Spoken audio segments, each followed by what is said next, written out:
안녕하세요. 아빠약사입니다. 이번 영상에서는 출산 과정에서 임산부가 어떤 신체 변화를 겪게 되는지, 그리고 아이가 어떻게 해서 나오게 되는지에 대해서 간략하게 말씀드려보려고 하는데요. 사실 어떤 분들은 출산 과정에서 어차피 의료진이 다 개입을 하기 때문에 엄마 아빠가 굳이 그런 출산 과정의 이론까지 알아야 되냐라고 생각하실 수 있을 것 같아요.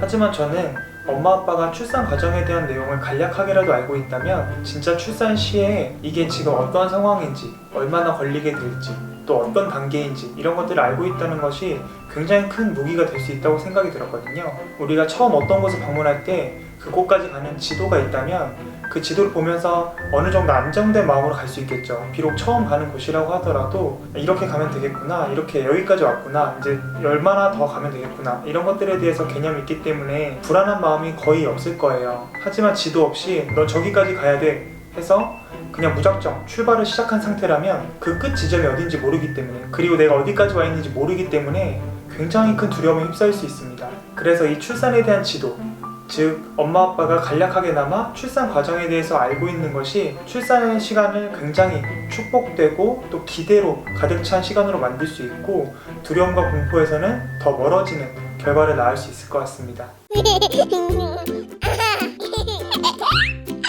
저는 이 자연스러운 출산을 위한 출산 동반자 가이드를 읽으면서 출산과 출산 과정에 대한 이해를 많이 높일 수 있었습니다. 꼭 자연주의 출산이 아니라고 하더라도 출산에 대한 전반적인 이해와 또 그 과정들을 아주 자세하게, 또 임산부에게 어떤 자세와 또 어떤 조언과 어떤 시간이 필요한지에 대해서 자세히 나와 있기 때문에 나중에 서점에서 한번 둘러보시고 마음에 드시면 구입하셔도 괜찮으실 것 같아요. 그래서 오늘 말씀드린 출산 과정에 대한 내용은 이 책에서 많이 발췌를 해왔고요. 언어 표현이라든지 또 단어, 어휘 이런 것들이, 출산에 대한 단어들이 이 책에서 자세하게 정의하고 있는 것이 있기 때문에 저는 그것이 편해서 오늘 그것을 토대로 말씀드려보도록 하겠습니다.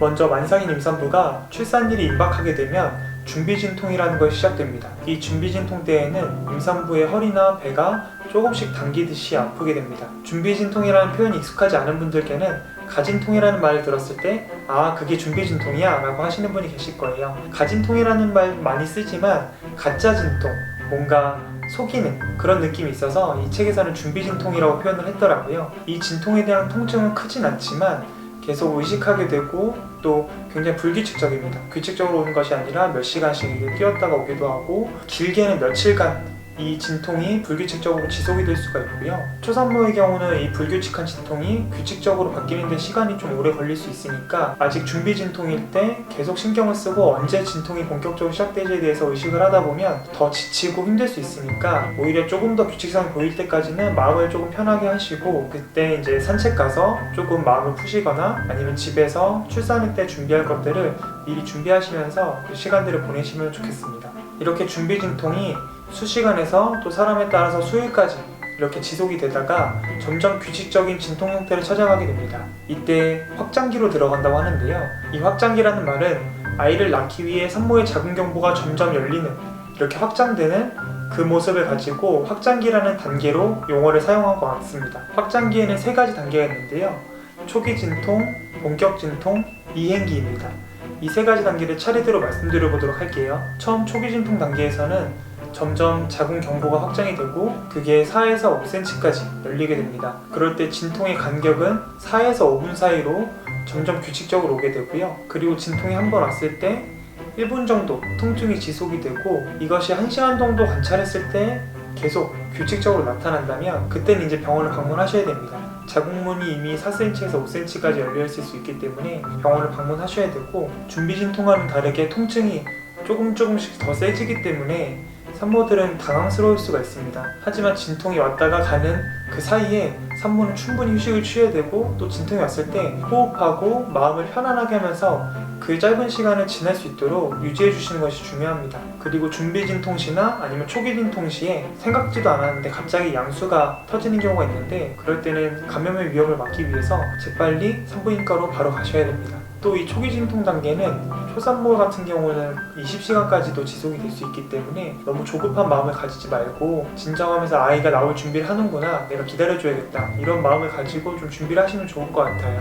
초기 진통의 규칙적인 시간이 점점 짧아지고 또 자궁 경부가 5cm 이상 열리게 되면 이제 본격 진통에 들어간다고 하는데요. 본격 진통 때는 자궁 경부가 5cm에서 8cm까지 점점점 열린다고 하고요. 이럴 때 진통이 조금씩 주기가 짧아지고 또 통증의 지속 기간은 한 번 왔을 때 1분 이상 넘어가기도 하고 이런 통증이 이제 빠르게 좀 찾아오게 되는 거죠. 그리고 그렇게 자궁경부가 8cm까지 열리게 되면 통증이 거의 절정에 다다른다고 합니다. 이 본격 진통 시간은 초산모 같은 경우는 6시간까지 지속이 될 수 있기 때문에 이 시간만 넘기면 이제 아이의 머리가 엄마의 산도를 통해서 내려올 수 있기 때문에 그 시간을 기다리면서 절대 낙심하거나 또 포기하지 말아야겠습니다. 자궁경부가 8cm 이상으로 열려서 10cm까지 도달하게 되면 이제 이행기가 시작된다고 하는데요. 이행기 때는 진통 시간이 막 늘어지는 것이 아니라 보통 5번에서 20번의 진통을 거치면 이제 이행기가 끝난다고 합니다. 이행기 때는 진통 주기가 점점점 짧아지면서 한 번 진통이 왔을 때 그 통증 시간이 많이 길어지게 됩니다. 그럴 때 우리가 너무너무 아프고 이 진통이 도저히 끝날 것 같지 않는 그런 느낌이 들 수 있거든요. 하지만 동트기 직전이 가장 어둡다는 말을 기억하시면서 이런 현상이 보이게 되면 오히려 조금만 더 참으면 이 이행기는 최장 60분이라 그래요. 그래서 조금만 더 참으면 이제 아이가 엄마의 산도로 나오겠구나, 조금 있으면 아이의 머리를 볼 수 있겠구나, 이렇게 생각하시면 좋을 것 같습니다. 그리고 이행기가 끝나고 엄마의 자궁경부가 10cm 이상 열린 상태에서 아이의 머리가 엄마의 산도로, 엄마의 질로 내려오기 시작하면 그때부터는 이제 출산기가 시작됐다고 합니다. 출산기 또한 3가지 단계로 구분이 되는데요. 첫 번째는 휴식 단계, 두 번째는 만출 단계, 세 번째는 출산 단계입니다. 출산기의 첫 번째 단계가 휴식 단계라는 것이 좀 이상할 수 있는데요. 휴식 단계는 아이의 머리가 엄마의 산도에 들어왔을 때 길게는 30분가량 진통이 없는 시간이 유지가 됩니다. 하지만 이전 이행기 단계에서 아이의 머리가 엄마의 산도로 많이 내려왔다면 휴식 단계가 좀 짧아질 수 있어요. 어쨌든 이렇게 휴식 단계가 주어졌을 때 20분 정도 진통이 없는 상태가 유지가 되면 의료진이 힘을 주라고 지시를 할 수도 있고요. 또 자연주의 출산 같은 경우는 자세를 바꾸면서 아이가 좀 더 내려오는 것을 자극할 수 있게끔 도와준다고 합니다. 휴식 단계가 끝나면 만출 단계로 넘어가게 되는데요.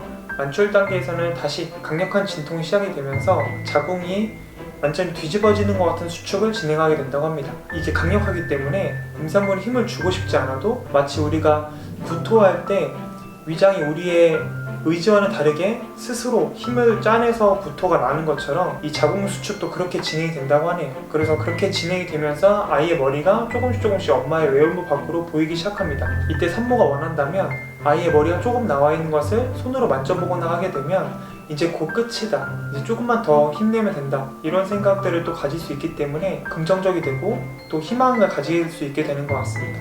이때 아이의 머리가 완전히 나온 것이 아니기 때문에 엄마가 힘을 주면 잠깐 머리가 외부 밖으로 보였다가 또 힘을 빼면 다시 들어가는 그 과정이 반복될 수 있다고 하네요. 만출 단계 같은 경우는 초산모의 경우 3시간 내외로 진행이 될 수가 있고, 이 만출 단계가 끝나면 출산기의 마지막 단계인 출산 단계로 넘어가게 됩니다. 이 출산 단계에서는 아이의 머리가 엄마의 외부 바깥으로 완전히 나와서 엄마가 힘을 빼도 아이의 머리가 들어가지 않습니다. 이때 산모는 아이가 산도에 끼어 있는 것이 의식이 되어서 힘을 줘서 내보내고 싶지만 또 아이의 몸과 산모의 질이 마찰을 일으키면서 굉장히 화끈거리고 또 따끔거리는 그런 느낌이 있기 때문에 너무 세게 힘을 주면 질이 손상이 되지 않을까, 또 뭔가 찢어지지 않을까, 이런 염려가 있다고 합니다. 오히려 이럴 때는 호흡을 내뱉으면서 힘주지 않고 아이가 스스로 나올 수 있도록 좀 엄마가 근육을 이완해주고 풀어줘서 아이가 편하게 나올 수 있도록 하는 것이 산모도 덜 다치고 아이가 편하게 나올 수 있는 방법인 것 같습니다. 이렇게 출산 단계를 길게는 20분까지 겪게 되면 아이의 머리가 나온 뒤부터